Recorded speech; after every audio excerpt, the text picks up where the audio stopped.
Breaking news mga kabayan, Vladimir Putin may inaalok sa Amerika at Ukraine. Ano kaya yun?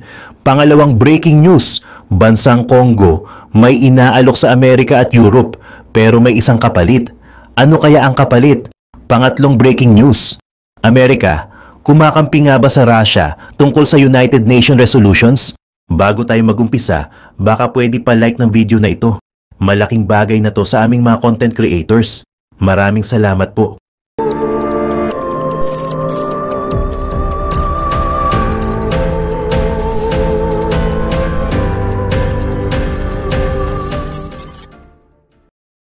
Dalawang beses nang nakipagkaisa ang US sa Russia sa mga pagboto sa United Nations para gunitain ang ikatlong anibersaryo ng pagsalakay ng Russia sa Ukraine na nagpapakita ng pagbabago ng posisyon ng Trump administration sa digmaan.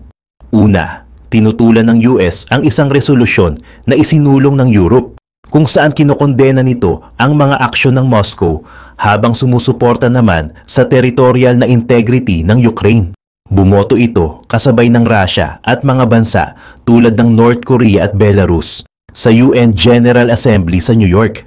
Pagkatapos, ang US ang nagmungkahi at bumoto para sa isang resolution sa UN Security Council na humihiling ng paghinto sa labanan.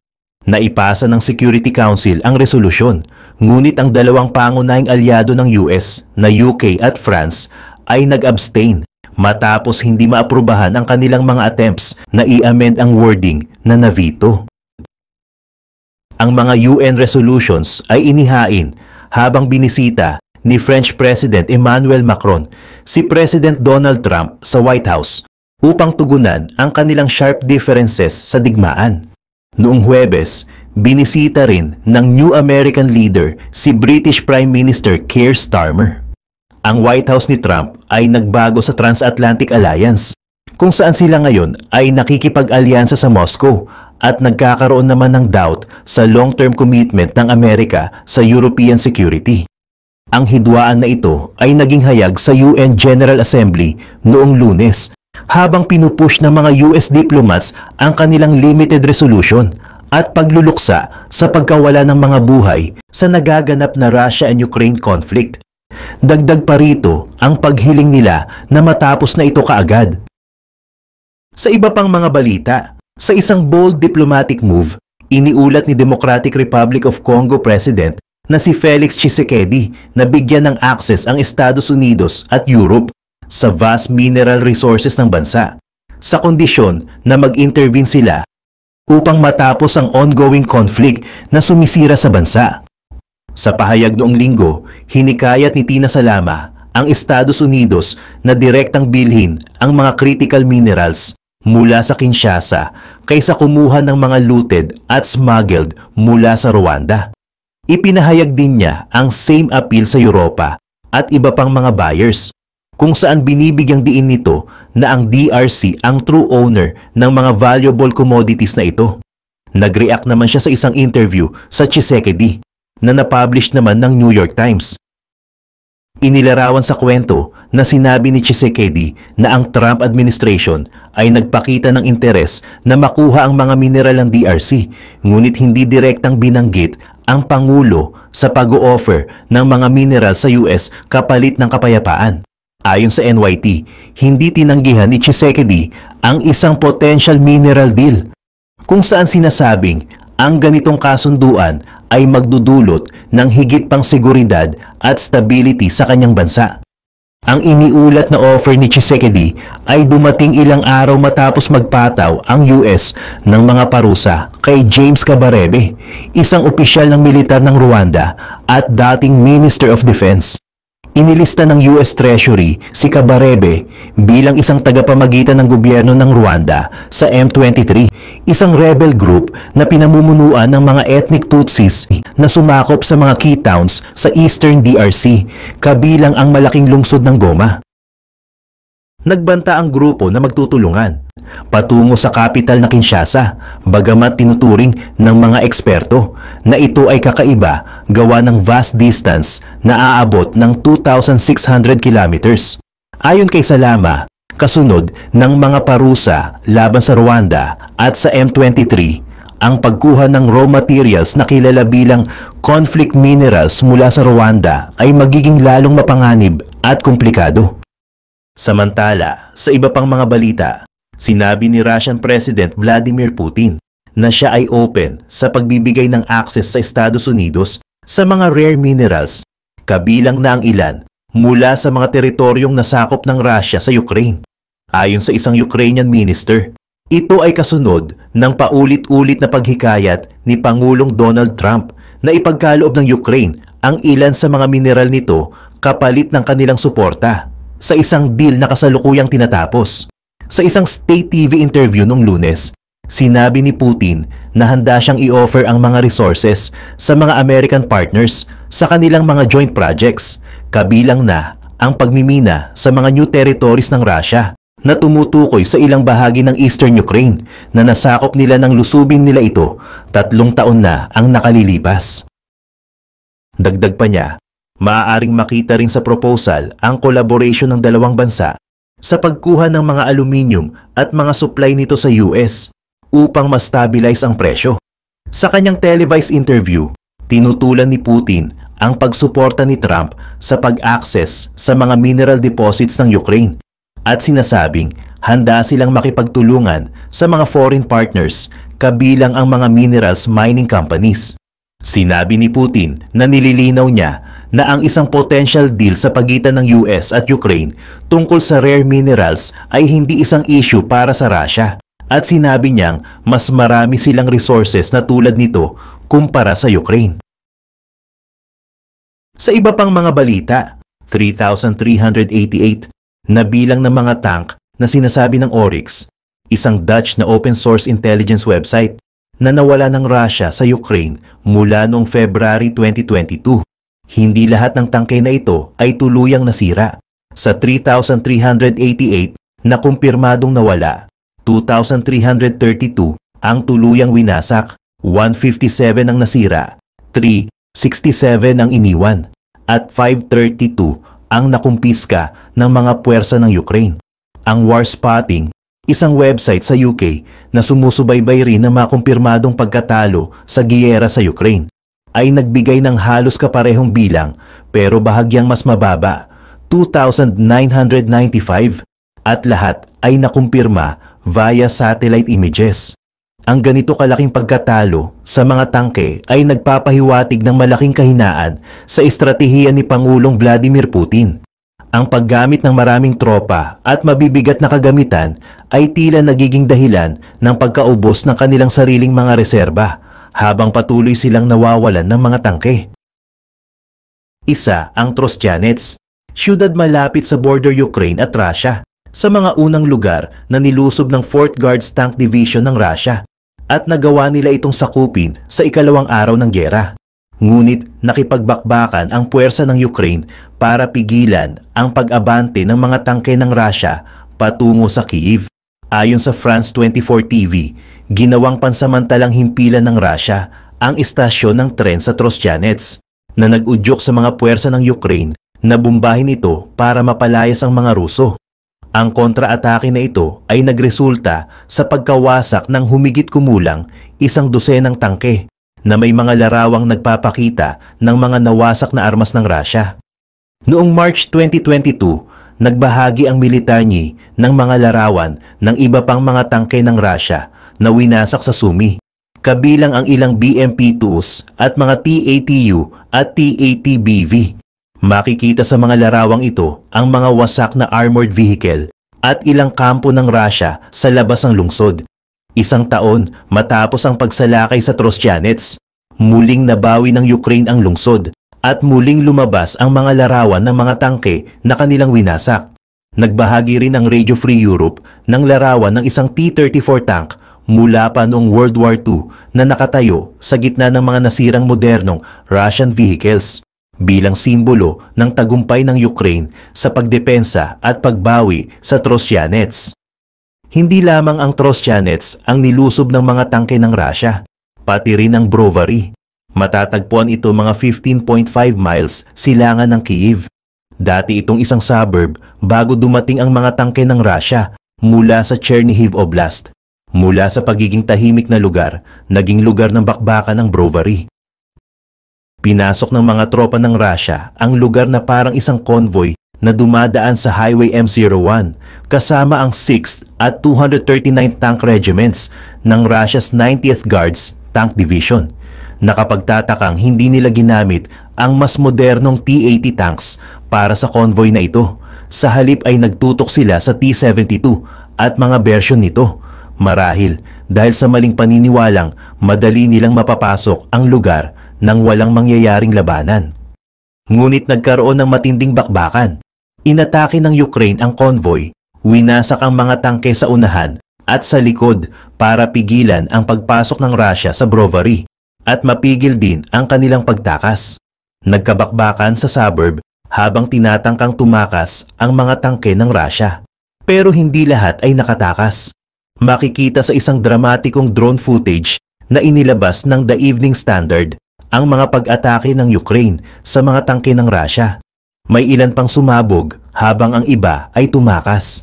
Sa loob ng 3 linggo, naging battlefield ang Brovary. Binomba ito ng Russia habang pilit nilang kinukuha ang teritoryo. Ngunit hindi nagtagumpay ang Russia. Nabawi ng Ukraine ang mga kalapit na baryo sa Brovary at idineklarang wala ng puwersa ng Russia sa suburb pagdating ng April 1, 2022. Isang araw pagkatapos ay idineklarang malinis na mula sa mga sundalong Ruso ang buong Kyiv Oblast, kasama ang Brovary. Ipinakita ng war spotting ang tindi ng pagkasira sa mga tangke ng Russia pagkatapos ng labanan sa Brovary. Halos 40 tanks ng Russia ang nawasak, karamihan ay T-72 o mga version nito. At maraming tangke ang walang turret, bunga ng mga rocket at drone attacks.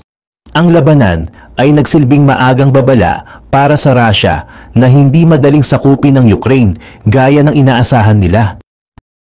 Sa dami ng nawasak na tangke, dapat ma-realize ni Putin na ang pagdepende sa malalaking grupo ng mga tangke ay maaaring hindi kasing epektibo gaya ng kanyang inaakala. Ang Chupakivka ay isa ring maagang biktima ng mga pagsalakay ng tangke ng Russia, pero muling dumepensa ang Ukraine. Ang tagumpay nila rito ay itinampok sa isang larawan mula sa Reuters noong May 2022 na nagpapakita ng nasunog na tangke ng Russia sa gilid ng kalsada, katabi ng isang bukirin kung saan tahimik na nanginginain ang isang kabayo, waring walang pakialam sa kaguluhang nagaganap sa paligid nito. Katulad ng marami pang ibang tangke ng Russia, mukhang bakas din ito ng isang matagumpay na counter-strike ng Ukraine. Ayon sa war spotting, 3 iba pang tangke, lahat mga bersyon ng T-80 ang nasira din sa rehiyong ito. May isa pang dahilan kung bakit kilala ang Chupakivka pagdating sa digmaan sa Ukraine. Noong May 2022, iniulat ng BBC ang pagkakadakip sa isang sundalong Ruso na si Vadim Shishimarin sa rehiyong ito.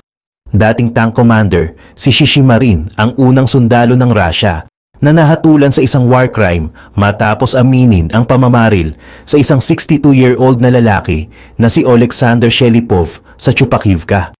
Ang kaso ay umagaw ng atensyon dahil sa batang edad ng tank commander. 21-year-old lamang siya nang hatulan. Ipinakita ng pangyayaring ito na umaasa ang Russia sa mga batang sundalo sa pagsakop sa Ukraine at pagpapatakbo ng mabibigat na sasakyan. Maaaring ang kawalan ng karanasan ng mga ganitong sundalo ang naging daan para magtagumpay ang Ukraine laban sa mga tangke ng Russia sa mga unang yugto ng digmaan. Pumunta tayo ngayon sa mas malawak na Sumy Oblast. Kamakailan lamang, naging kilala ang Sumy bilang lugar kung saan inilunsad ng Ukraine ang pagsalakay sa Kursk noong August 2024 base sa mapa mula sa BBC. Ngunit noong March 2022, ito ang isa sa unang mga rehiyon ng Ukraine na muntik nang masakop ang Russia simula pa noong February 24, 2022. Tinawag ang labanan dito bilang labanan sa Sumy, kung saan nagtulungan ang puwersang pangdepensa ng Ukraine at mga paratrooper laban sa mga tropang Ruso sa mga urbanong labanan. Ang labanan ay nagresulta sa pagkawasak ng isang grupo ng mga tangke ng Russia. Ibinahagi sa X, dating Twitter, ang mga larawan ng unang pagsakop sa Sumy. kasama ang mga tangke sa mga pangunahing kalsada ng lungsod. At sa footage ng BNO News, makikita ang mga parte ng lungsod na nasusunog habang nagaganap ang labanan. Matapos masira ang mga tangke ng Russia, iniutos ang pag-alis ng mga paratrooper ng Ukraine mula sa Sumy. Iniwan ang lungsod sa kamay ng ilang libong lokal na voluntaryo na may mga rifle at kaunting anti-tank weapons. Ginamit ng mga voluntaryong ito ang kanilang limitadong mga kagamitan upang pigilan ang mga sundalong Ruso na pumasok sa lungsod. Pinalibutan nila ang buong rehiyon. Hindi naging matagumpay ang estratehiyang ito ng Russia dahil sa mga malagirilyang atake ng Ukraine sa mga tangke nila. Sa huli, nagawang depensahan ang Sumy. Kinumpirma ni Dmytro Sivitsky, gobernador ng Sumy Oblast, na wala ng bahagi ng rehiyon na okupado ng Russia. Ayon sa International Institute for Strategic Studies, tinatayang may 67 na aktibong T-90M ang Russia ng salakay ng Ukraine at may kakayahang gumawa ng 40 tanks bawat buwan bago ang pagsalakay. Ibig sabihin, halos lahat ng T-90M na dala ng Russia sa pagpasok sa Ukraine ay nawala na, kasama pa ang marami pang nagawa matapos ang paglusob. Matatandaan na bumagal din ang produksyon ng T-90M ng Russia dahil sa mga ipinataw na sanksyon dito. Kaya naman, mas umaasa ngayon si Putin sa mga Soviet-era na tangke. Makikita rito na bigo ang tangkang pagsakop sa Sumy, katulad ng marami pang ibang paglusob noong mga unang buwan ng giyera. Kahit pa nagkaroon ng Russia ng pansamantalang kontrol sa ilang rehiyon, tulad ng Trostianets, napilitan din silang umatras at nawalan ng 12-dosena, kung hindi man daan-daang tangke. At narito ang Kyiv, ang kabisera ng Ukraine, ang malinaw na pangunahing target ni Putin sa kanyang unang paglusob. Ayon sa mga mapa ng BBC, halos nakuha na ng Russia ang naturang syudad. Noong March 2022, nagawa nilang magkaroon ng limitadong kontrol sa ilang gilid ng Kyiv.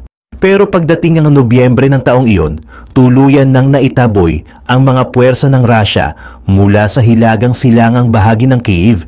Patunay na bigo si Putin na sakupin ang kabisera ng Ukraine. Ayon sa satellite images na inilathala ng Space.com, makikita kung paano tinangka ni Putin na sakupin ang syudad. Ipinapakita ng mga images na ito ang isang 40 miles na convoy ng mga tangke at armadong sasakyan mula Prybyrsk hanggang Antonov International Airport. 6.2 miles ang distansya mula sa Kyiv. Sa airport na iyon, naganap ang isang mahalagang labanan, isang digmaang napagtagumpayan ng Ukraine, ngunit ipinakita ng convoy kung gaano kapalpak ang diskarte ni Putin na nakasentro sa mga tangke. Mas naging epektibo ang taktika laban sa convoy sa Kyiv. Ayon sa mga saksi at sundalo, nalaman ng BBC na ang convoy ng mga tangke at armadong sasakyan papasok sa Ukraine ay naging parang malaking traffic. Nagkamali si Putin sa pag-aakalang walang magiging malaking sagabal, kaya piniling dumaan ang mga ito sa isang pangunahing kalsada, kung saan walang alternatibong ruta sakaling umatake ang Ukraine. Sa isang mapa mula sa BBC, makikita ang ruta ng convoy papuntang Kyiv at tinatayang umabot ito sa 1,000 tanks at 2,400 na mekanisadong infantry vehicles. Naglagay ang Ukraine ng mga checkpoint sa ruta at gamit ang kombinasyon ng mga rocket-propelled grenade, drones at Molotov cocktail, nagawa ng mga sundalo nito na pahintuin ang pag-abante ng convoy. Sinamahan pa ito ng artillery at airstrikes na tuluyang nagpahinto sa mga sasakyan. Dahil dito, napilitan ng Russia na iwanan ang daan-daang tangke at truck ayon sa ulat ng BBC, kung saan isa sa mga pinakamasaklap para kay Putin ay ang 370 tented army trucks na kinailangang iwan ng mga sundalo habang tumatakas sa pambobomba ng Ukraine. Ayon sa Warspotting, kabuo ang 83 tanks ng Russia ang nakumpirmang nasira sa paligid ng Kyiv at malamang na marami pa ang nasira na hindi na ibalita. Makikita sa mga imahe ang ilang T-80 at T-72 na wasak. Karamihan dito ay T-72 na nagpapakita kung ano ang mga tangkeng ginamit ni Putin sa nabigong convoy. Kapansin-pansin din na walang T-90 sa mga larawang iyon. na nagbubunsod ng tanong kung bakit hindi ginamit ni Putin ang tinatawag niyang pinakamagaling na tangke sa mundo upang sakupin ang kabisera ng Ukraine. Marahil alam na niya ang kahinaan ng tangke na ito bago pa man mabunyag sa iba, na hindi ito kayang makipagsabayan sa ganitong misyon.